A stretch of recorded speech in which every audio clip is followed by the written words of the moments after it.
Well, greetings.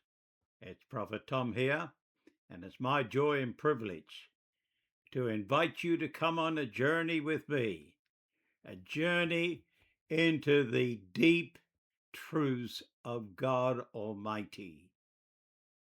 We have been looking at Revelations chapter 1, where John encountered one of those journeys, a journey that at the age of 90 was to transform his life.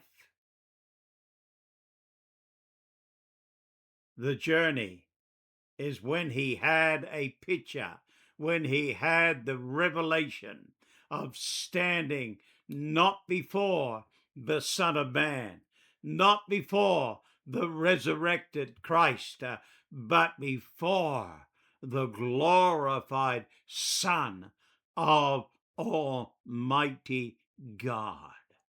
The things that John saw when he turned in Revelation and looked upon the glorified Christ gives us Rhema, gives us revelation into who the glorified Christ is and was.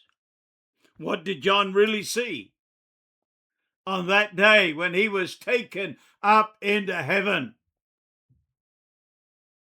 And when he turned and looked at the glorified Christ, what did he see? One of the first things that we see that he saw was the priestly robes, which we looked at last time we came together. But today I want us to go deeper. For Scripture shows us from Revelation chapter 1 and verse 14, it says, his head and his hair were white like wool, as white as snow. Before you is a picture, in the best descriptions that we can give, of what John saw on that day. Look at the white hair. Look at the glory shining from that white hair. There was no imperfections in that hair. It was as white as pure wool. It was as white as snow. It was pure. And this is John saw. But if that's all we see, then we have failed to grasp the truth that God has for us. For what John saw when he looked at the glorified Christ is he saw the true nature of Christ. And each item that we have been mentioning, and this being the hair white as snow, represents a revelation of the true nature of Christ Jesus. In this powerful teaching from Revelations 1 and verse 14, we will discover how the white hair of the glorified Christ reveals three extraordinary truths. First, we see the eternal nature just in that hair. The pure hair that was upon this glorified Christ is revealing to you and to me today the eternal nature of Christ. Daniel speaks about it in his vision in Daniel chapter 7 and verse 9, when he talks about seeing the Ancient of Days. We will show from Scripture as we go through this study that the Ancient of Days was Christ Jesus himself. John tells us in John 1 that Christ was, before time itself, He always was. He was in the beginning and he was in the end. And so we have John seeing the eternal nature of Christ. Second thing that John saw was the perfect wisdom of Christ. Have you ever looked at a word and tried to understand the meaning of that word? For those of us that are believers, when we look at the English meaning to, let's say, love, we see the limitation of English.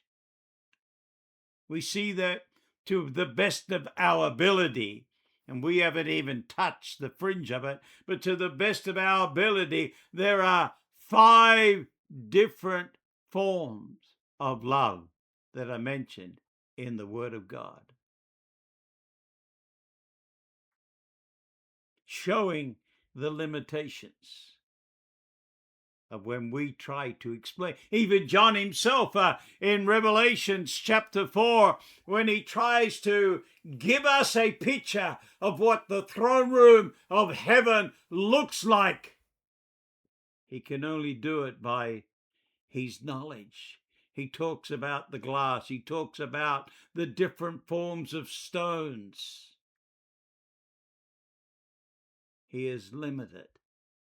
It's beyond his comprehension. And this is what we see when John looked upon Christ. He saw perfect wisdom.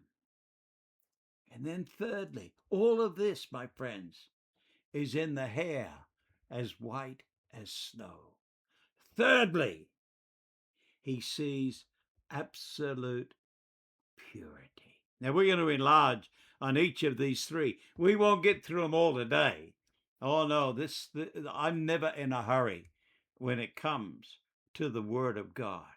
We need to go deeper and deeper and deeper. I've been studying the Word of God all of my life, and I'm getting revelations today that I've never had. I'd never understood 10 years ago. I never understood even 5 years ago.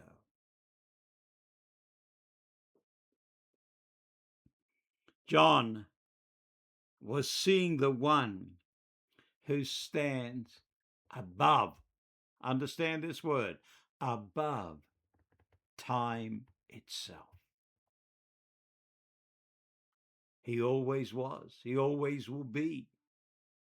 He was in the beginning. He created the heavens and the earth. The Father said in Genesis chapter 1 and verse 1, let us, God the Father, God the Son, God the Holy Ghost, let us. He stood above time. He possessed all wisdom.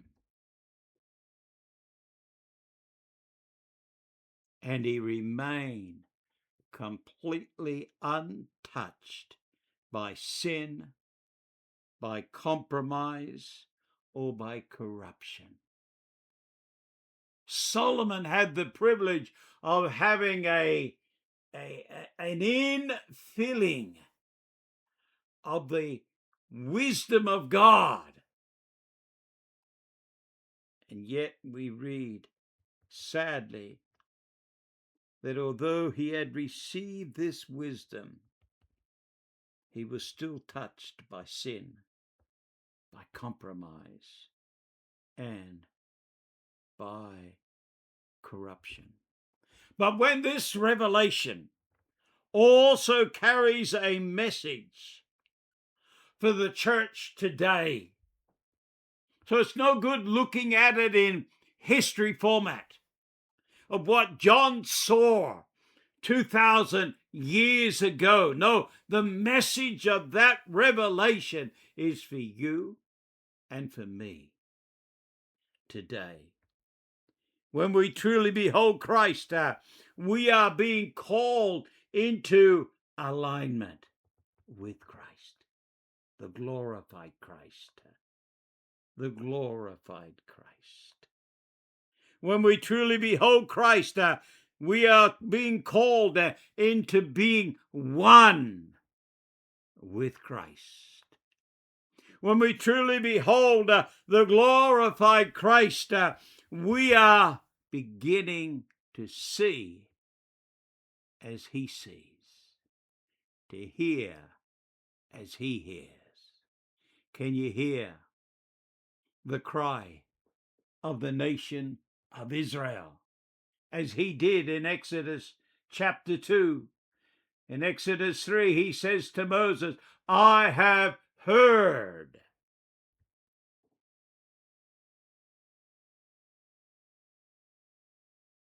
I think it's Jeremiah says, God speaking, I have gone to and fro throughout the whole earth, looking, looking, looking for a man who will stand in the gap. Let us come and pray.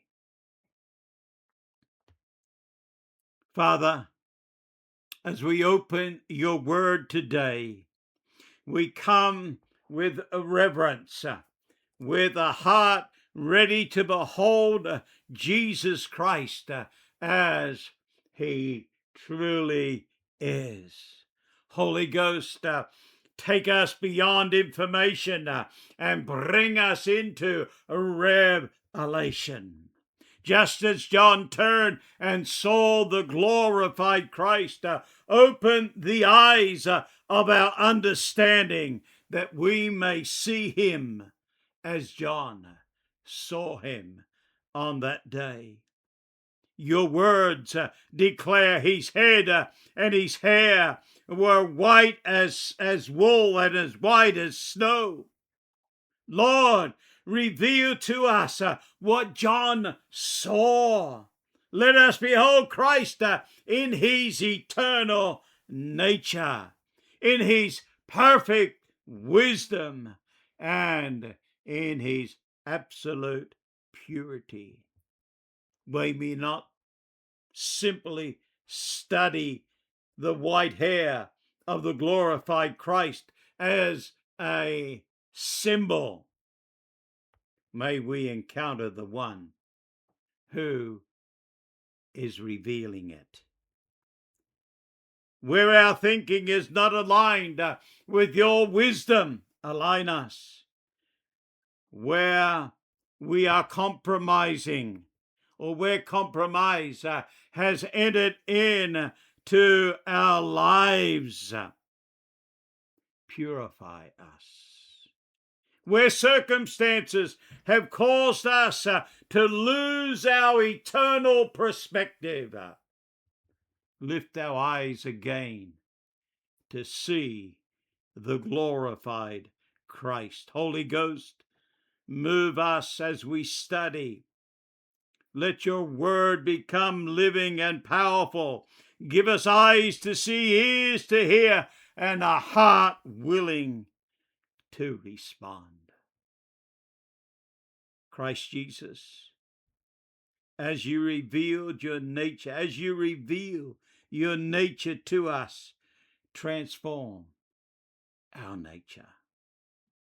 May we not leave this time together of study merely knowing more about you.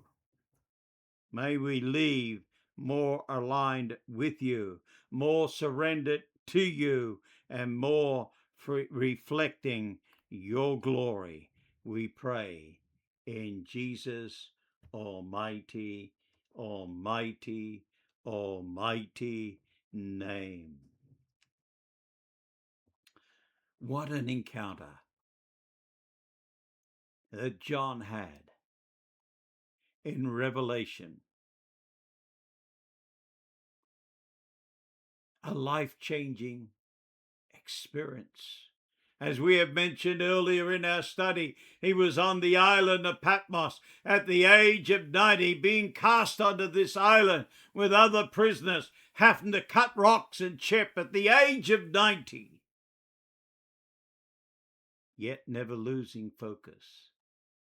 No matter what challenge he went through, no matter what circumstances surrounded him, his focus remained on you. Let that be the case in our life. No matter what news we've just received, no matter what decisions our governments may make, no matter whether we end up in prison or we stand behind a pulpit preaching your word, let our focus remain on you, Almighty God.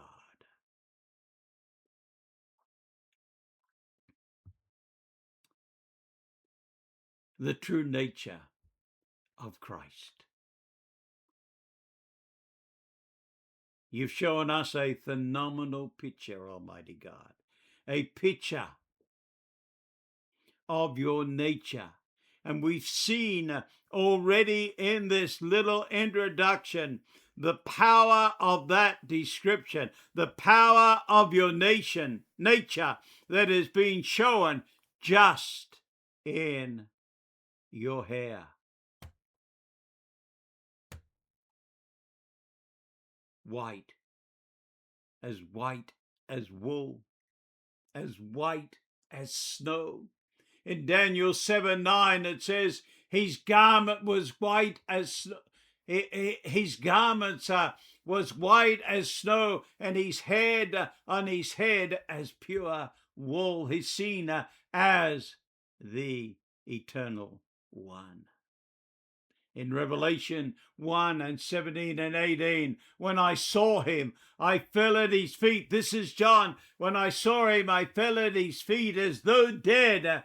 And he laid his right hand upon me, saying to me, do not be afraid, for I am the first and the last. This is far more than a description of hair. This is far more than a revelation about white hair.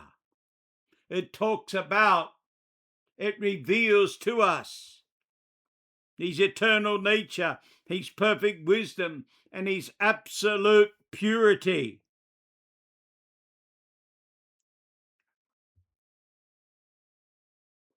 So let us open this up to us right now. Hair, white like wool, eternal wisdom, eternal purity. This is not a physical description alone.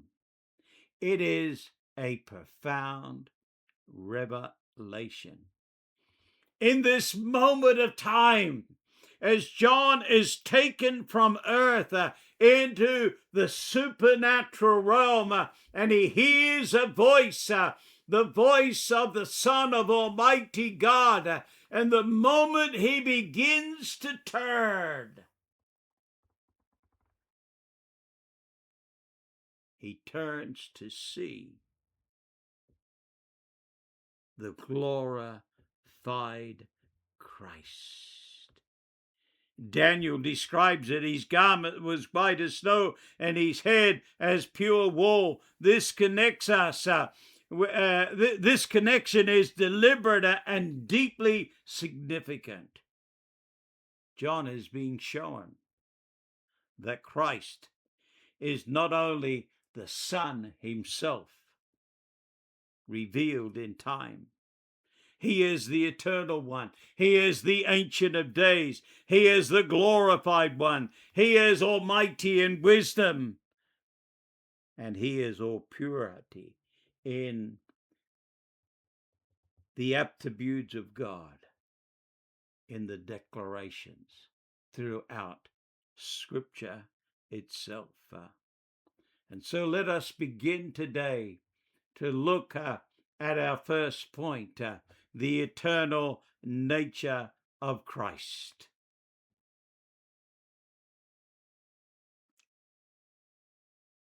The whiteness of his hair speaks of timelessness, speaks of time not existing. He is not controlled by time. He is the creator of time. There is no beginning with Christ. There is no end with Christ. As declared in the book of Isaiah, I am the first and I am the last. Besides me, there is no God.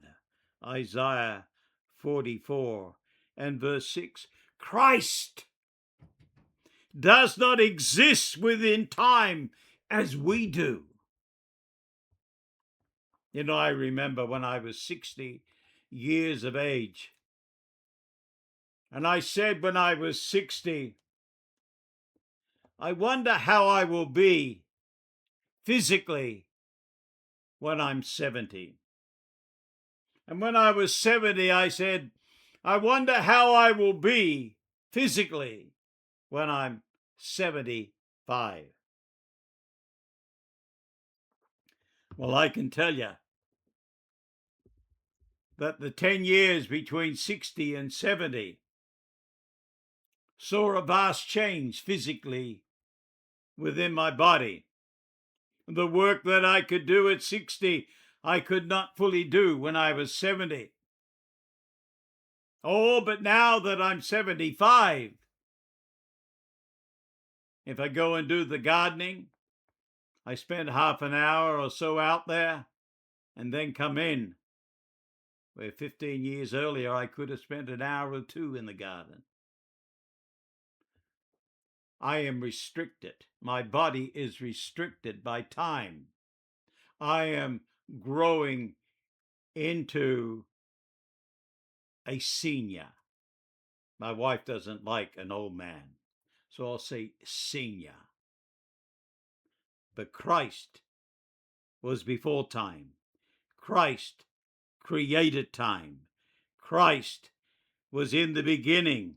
He was the creator of heaven and earth. The word of God says this in John 1 and verses 1 through to 3. In the beginning was the Word, and the Word was with God, and the Word was God.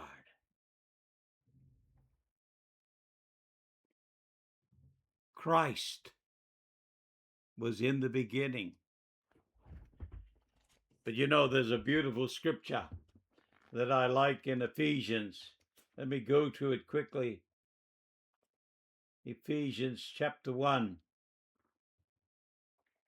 and verse 4. And it says this: just as he chose us in him before the foundations of the world, that we should be holy and without blame before him in love. Wow. Christ was in the beginning. Christ was in the beginning before the formation of this worldly system that you see on our slide. Christ was in the beginning before the galaxies even came into existence. But in that moment of time, Christ saw Tom James, and Christ ordained me. Let me read it to you one last time. Just as he chose Tom James. Just as he chose you. Not now. You may be 60 years of age and hearing this for the very first time. But let me tell you, before the foundations of the world, Christ chose you. Just as he chose me. In him, before the foundations of the world, that we should be holy and without blame before him in love. I'm writing a book on love. You need to get it when it comes out on the press. All things were made through him, and without him, nothing was made.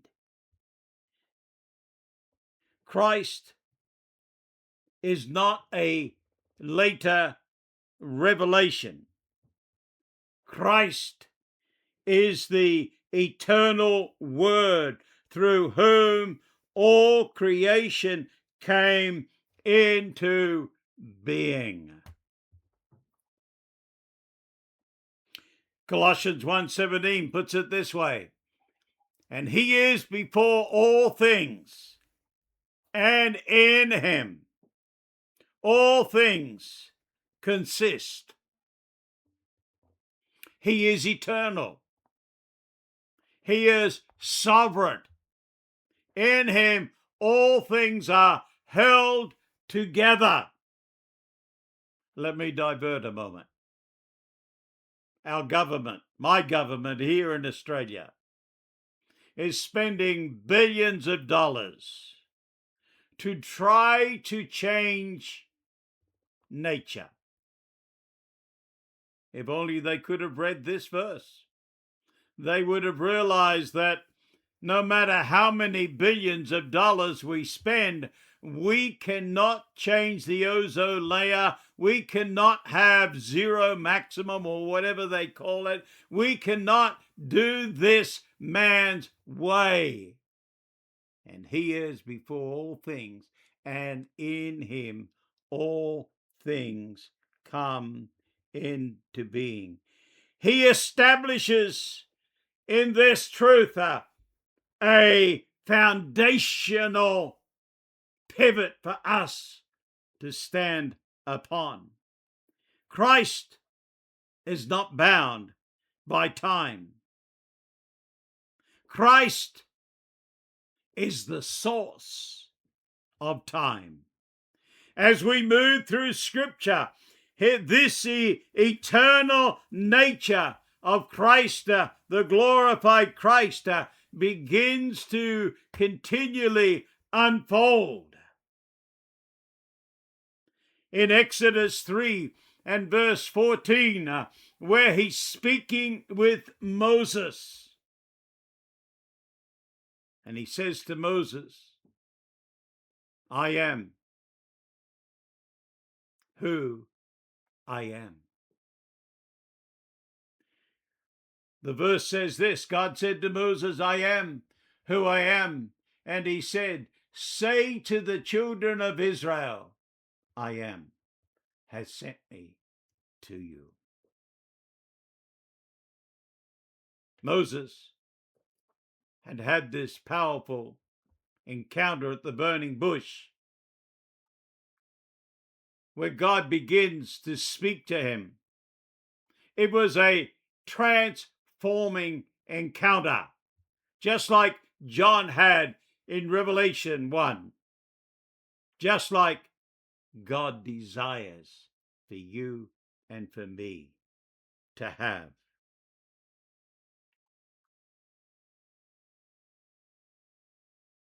The nation of Israel was in bondage.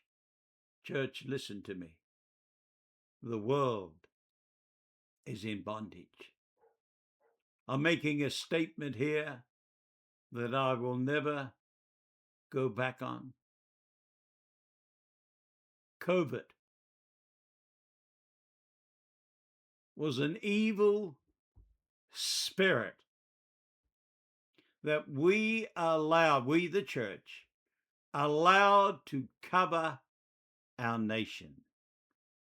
our universe.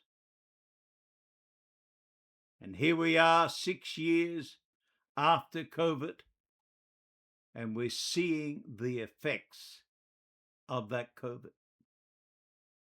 Young people controlled by anxiety and depression, suicide out of control, gangs amongst young people out of control,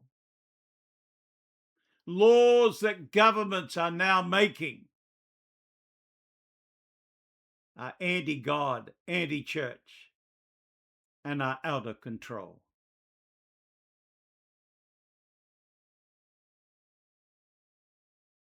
As Israel was hurting back in the days of Moses,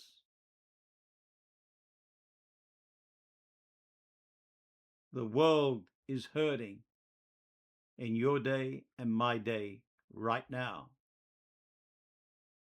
And God is looking for believers like John, like Moses, like Jeremiah, like Ezekiel, like Isaiah. Men who will lay themselves on the altar so that they can see the glorified Christ, so that they can hear the words like God speaking to Moses. Tell them, I am. I am. A name doesn't sound much, I am, but a name that speaks of eternal self-existence. Now let me say it again, I am. Or let me say it in this way. I exist before existence itself. I am the Alpha and the Omega. I am the beginning. I am the end. Tell them, I am. I am. The same reality is revealed in Christ when he declared before Abraham was, I am. John 8 and verse 58.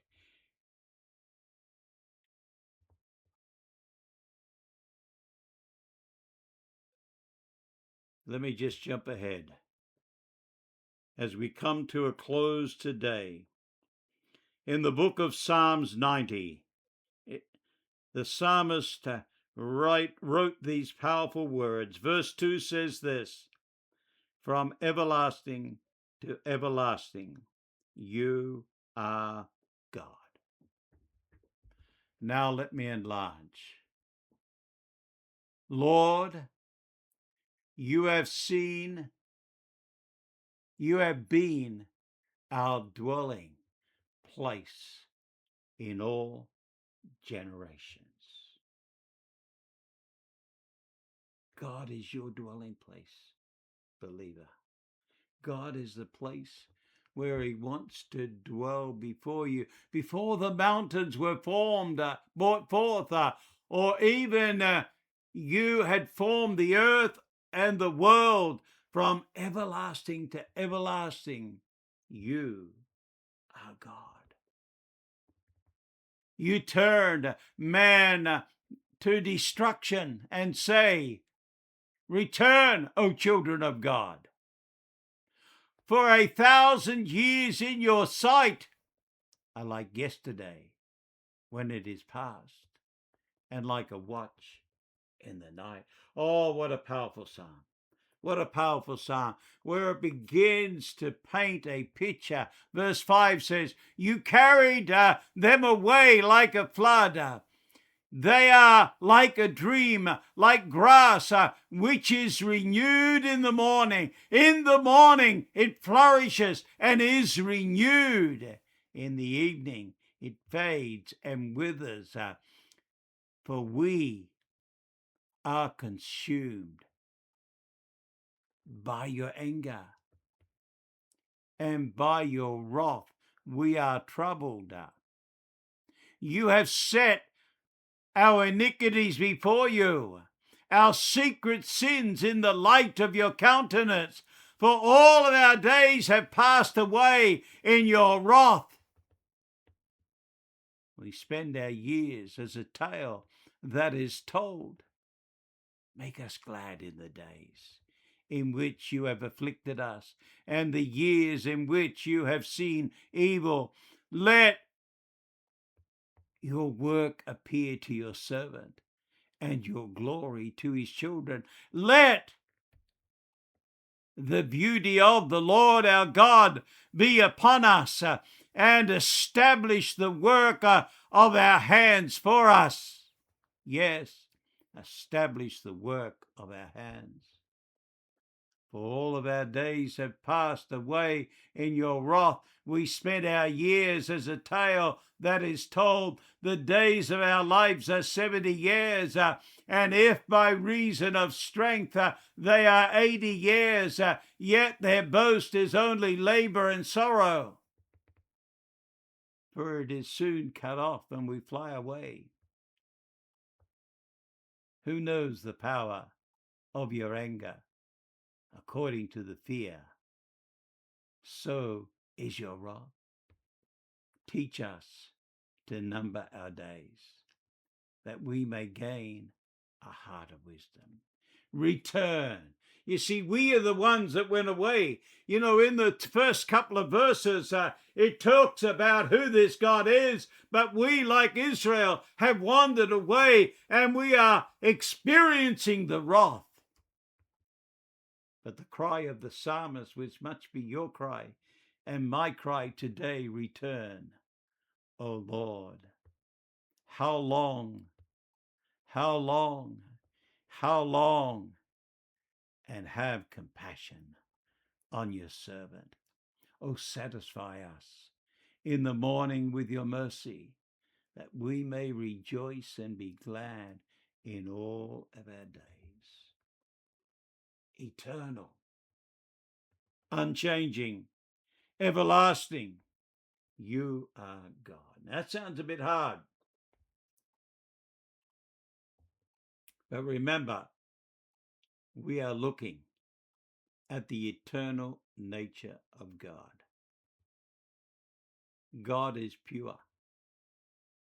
There is no sin in God. And if we choose to rebel and to sin against God, then we must experience the results of our sin. We cannot blame it on our parents. We cannot blame it on someone else. If I go and rob a store, I cannot say, well, it's the way I was brought up.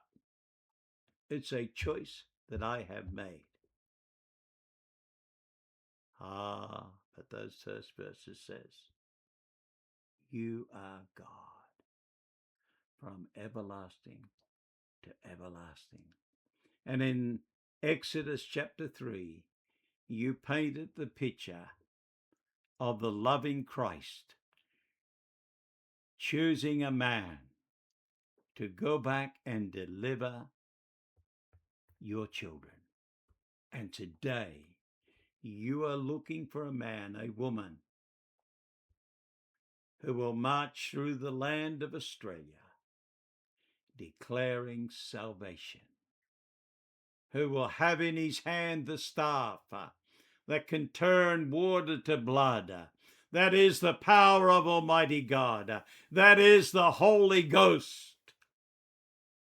And wherever that person walks throughout their nation, demons will power, demons will flee, the enemy will hide, and revival will come. The children will be delivered back to their Father. Amen. Well, thank you for joining Prophet Tom today. It's been a real privilege, and we will be again with you next week. And so come and join in with us. Amen and amen.